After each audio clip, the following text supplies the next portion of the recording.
Hey everybody, Chomsky here. Uh, Congratulations, you got Mavara. So let's let's dive into her. Let's get spun in her web and all of those classy dad jokes and all that fun stuff. I got two builds on her, um, and just we got the fusion. Like let's not waste any time. Let's make a video on her, right? The first build I have on her is um, protection as we see here. Why did I choose that? Well, let's go through skill sets and then we could figure that out, right? The A1, she puts a fervor, she attacks one enemy, big whoop. Places a fervor for 2 turns on a random ally except this one. If the randomly selected ally is already under it, places on another one. The passive effect is that allies under a fervor buff, any fervor buff, has a 50% chance of joining the attacks of another ally under a fervor buff. Okay, so we want to get as much fervor out there as we want, as we can, and basically we have an ally attack, and that kind of wipes away Mercury, essentially. So this could be really, really awesome, really, really gnarly. It's a coin flip, but it's still cool to have that. So okay, that's an A1. It does something that isn't just straight up damage and it's beneficial for us. So immediately that gets at least a B plus grade in the book of Chomsky. Here, Nexus of Silk places a 1/4% strengthen and 50% increased resistance for 2 turns. Also equalizes the HP of all allies. The HP levels of all allies will be brought up to the level of the ally with the highest HP. Huge. We're talking about like, if somebody's getting, walloped, well, shit, we have a team, crank up the HP and all that fun stuff, and then uh, basically just have them equalize it, with this A2. So it's a 3-turn A2. That's pretty sweet. Another person who has this skill is Losen, that Night Rev Unity champ. I think he's Night Rev. I have him. Let me just producing on the fly here. Yeah, this guy. He has that HP thing, and that's really really gnarly. The turn meter is what really makes this awesome, but uh, she doesn't have that. She just has the HP, and that's a great skill. So this is stellar. In addition to that, we also have that strengthen and increase resistance. 2 really really solid buffs. Increase resistance is awesome, especially for me because I don't like building resistance on my dudes. And then strengthen, just that damage mitigator. So like a giant win on that one. Again, I'm looking at, you know, maybe even an A ranking on this skill. The A3, it just revives one ally with a 50/50. Okay, great. I love that turn meter. Dig it. It's not my best friend, but it's a good friend. Somebody who I can lean on. It's not my second tier of friends, but it's a good, first contact friend. Then also places a perfect veil on all allies. Also places an unkillable buff on her for 2 turns. And it's going to be placed even if there's no allies revived. So this is pretty awesome for Chimera and Chimera, whatever. And that's pretty sweet, man. Here, this is what really made me want to get her. For every 8 buffs the enemy team receives, increases the turn meter of all allies by a 5th. For every 16 buffs this champion and their allies receive, heals everybody by a 5th of their max HP. Even if you have a stupid tanky team and you just let them do their stuff, like you're either going to get increased turn meter or you're basically healing for a 5th. That healing by a 5th really kind of sneaks in. I mean, we're talking about 16 buffs altogether. And here we're already putting out 2 and we have 3 other allies. Like that adds up, man. 6 right there in addition to a fervor, like in addition to a perfect veil and unkillable. She's putting out a lot of buffs. So I would suspect that healing all allies when that occurs it's a nice little how you doing. So that's pretty sweet. We have a 28% speed in arena aura. That's all right, man. Better than some mythicals. So if you have her, I mean, she could potentially be a speed lead for you. You have Arbiter, so that's going to be better. But yeah, I mean, it's still nice to have. I don't have a blessing on her just yet. Eventually, I'm sure they're going to release some Soulstone stuff for her. I have the Soulmar crystal on her because I was leaning into this whole revive thing. Uh, it's once per round. Wearer has basically an increased chance. It's 70% chance, or sorry, 80, because I don't know how to math. 80% chance of activating an instant turn effect when one or more of their allies are killed. Really, just to get back to this, you know, I want to revive. I don't want to do the perfect veil because it is a nice buff. It's not really quintessential, and I'd rather hang on to my revive when I absolutely need it. But I wanted to have this, so I have her in 9-piece protection, and in total I got 370 speed. I got 72,000 HP, which isn't that good. Uh, 4,800 defense. That's fine. Again, I don't do a lot of resistance. It's 227. We divide that by half because she does increase resistance, and that's not bad. 330, 227 plus 110 ish. I think that'll work on all allies, so not her. Disregard, but protect. The idea is to have that protection because I want as much of that being protected as possible. I don't want it being stolen or anything like that. So I I went with this. This way, it also helps out other allies as well. With doing damage because I don't think she's going to be doing a boatload of damage. So I have that. I don't have the masteries yet. I'll slowly but surely take her in minnow. The idea I have is to go with timely intervention, go in with lasting gifts, and spirit haste. Do cycle of magic, do lore of steel, um, rapid response just to get more turn meter. She doesn't do any shield, so that doesn't matter. Um, she's not casting a heal; it's her passive. So I don't think lay on hands is actually going to matter too much. So I may just do exalt in death, just this way she gets 10% of her max HP. Like it's up in the air. And then I was going to go with steadfast for the max HP because she doesn't need any accuracy.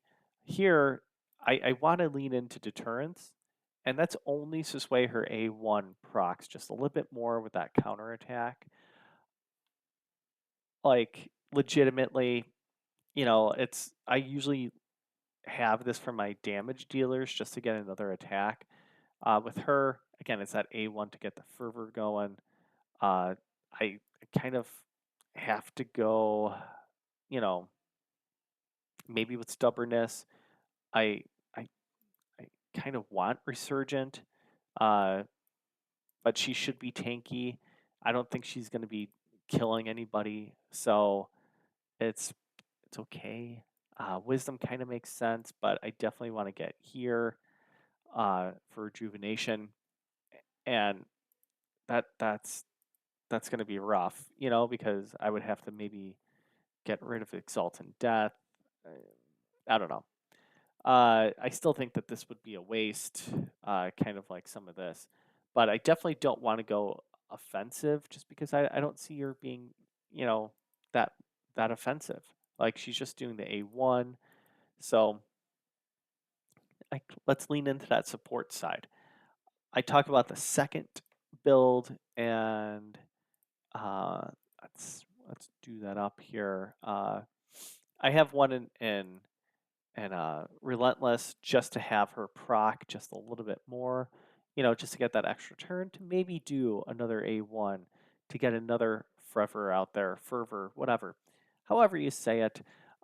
So this is also an alternative, but it's not that fast. It's only 306 speed. I want to make her as fast as I can, just to get those A1s going. The more that it happens, the better. So if I have her in a counter attack set, that'd be sweet too. If I have her with another ally attacker, I think a Cardiel, you know, shit, even putting her in a Valkyrie team could maybe even work as well. So those are the two teams that I kind of want to mess with. But right now, just in protection, and I still have some energy. I have about 45 minutes until reset. So let's just take her in to da, da, da, da, da, da, da. Always tag your dudes. Uh, let's do 2 battles, but I want to see how this operates because we're gonna have at least one. Well, I didn't do any presets here, so we have fervor and it's protected, so that's nice. Still there. Um, yeah, I have Arn. Arn is basically my new fun toy. So I like bringing him out into waves. He just goes nuts. Let's do another one here. Um, but yeah, I like the idea of having her in protection. If you don't have that, um, I mean, putting her in stone skin could maybe also work. Although I like the idea of her going stupid fast. And unless you have a super fast stone skin set, I think protection is going to be the name of the game here. So that's just my thought on it. Um, she's still a fun champ. I think she's going to bring a lot of value for those longer battles. I think Hydra for sure. Uh, Chimera could be fun with all those ally attacks. That could be really really cool. Um, on a long enough timeline, yeah. So I'm gonna go HP here, kind of like what I was talking about. I may want to go resistance because this is a damage mitigator versus uh, hmm, if she's gonna be the main healer, like I need her to be tanky, but I like the idea of of this. Um, Especially as she equalizes. I don't think that's classified as a heal. Um, I still like the idea of her getting some additional heals. So do I go resistance? It's a very small one, or do I go more, also a very minor defense? I think I'm going to go resistance here because I need it. Uh, I if I go resistance, I don't get blast proof. If I get defense, I could get blast proof and then work my way over to that.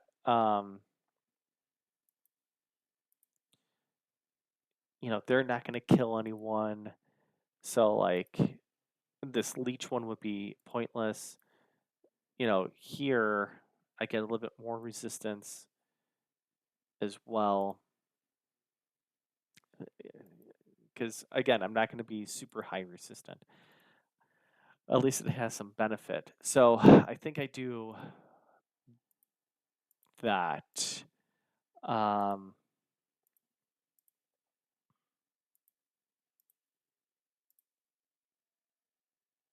yes, I'm okay with this for now. Things could change. We'll see.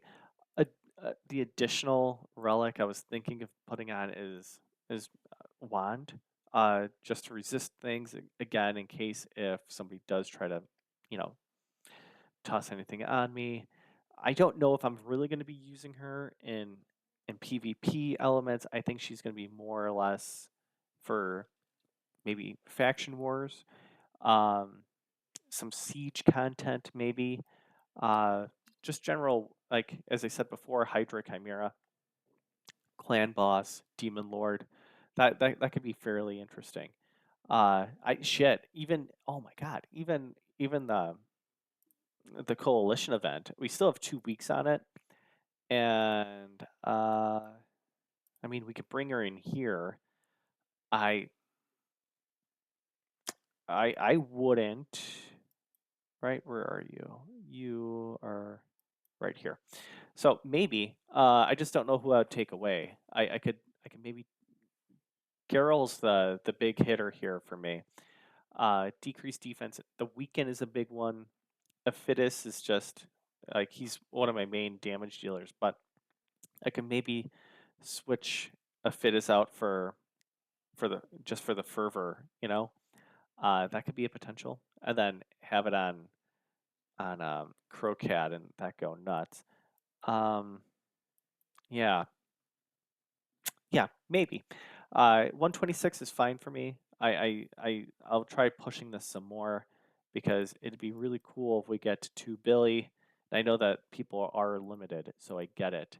I'm still almost double on my number 2 here. So if you, Mr. Monstar 78 or Slash or Death Grip, hey, how you doing?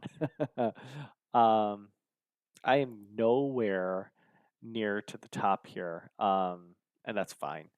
But I do want to get as close as possible to this 2 Billy for everybody. So I'll definitely be trying this out, eventually. But anyways, that is my quick-ish video on Mavara.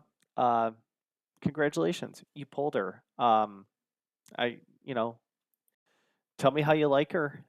Tell me where you're going to be using her and all that. I look forward to reading those comments. Anyways, have fun. Continue rating.